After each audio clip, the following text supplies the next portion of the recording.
السلام علیکم ورحمۃ اللہ وبرکاتہ۔ میرے محترم ناظرین، اس وقت ہم ایک اور تاریخی مسجد کے پاس کھڑے ہیں اور اس کی زیارت آپ کو کراتے ہیں۔ یہ وہ مقام ہے جہاں پر حضور علیہ الصلوۃ والسلام بالکل مسجد نبوی کے سامنے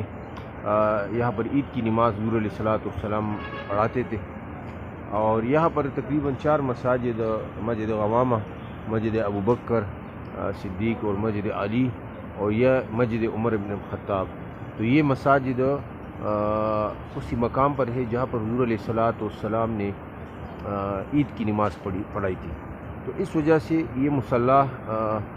اس مقام پر مختلف جگہوں پر پھر خلفائے راشدین نے بھی نمازیں پڑھی ہیں، تو اس وجہ سے اس مقام پر چونکہ حضور علیہ الصلوۃ والسلام نے عید کی نماز پڑھی تھی، اور اس کے بعد حضرت عمر رضی اللہ عنہ نے اپنے دور خلافت میں بھی اسی مقام پر عید کی نماز پڑھی تھی، اس وجہ سے اس مسجد کو مسجد عمر بن الخطاب کہا جاتا ہے۔ ماشاءاللہ یہ وہ مقامات ہیں جہاں حضور علیہ الصلوۃ والسلام اللہ کے حضور سر بسجود ہوئے۔ حضور علیہ الصلوۃ والسلام نے اللہ جل جلالہ کے سامنے سجدے لگائے، تو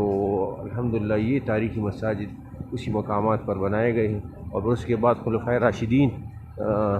نے بھی حضور علیہ الصلوۃ والسلام کی پیروی کرتے ہوئے انہی مقامات پر نمازیں پڑھائی ہے۔ اس وجہ سے یہ چونکہ حضرت عمر رضی اللہ عنہ کے دور میں انہوں نے یہاں عید کی نماز پڑھائی تھی، اس وجہ سے اس مسجد کو حضرت عمر بن الخطاب کا نام دیا گیا ہے۔ یہ آپ دیکھ سکتے ہیں پرانی پتھروں سے مسجد تعمیر کی گئی ہے، گنبد ہے،